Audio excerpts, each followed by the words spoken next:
করলি, তখন কেউ নাই বলে দিল ইটা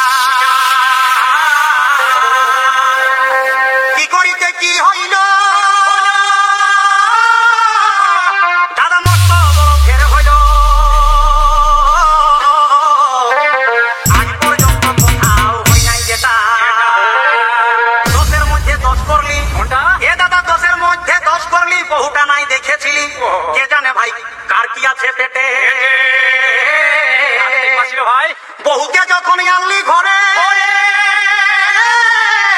তখন দেখছি ভালো করে কি ছেলা লই বেটা ছেলা ওঠে। দাদা কেচুয়া কুড়িতে जरूर सब्सक्राइब करें, बगल में बेल आइकन है, इस घंटी को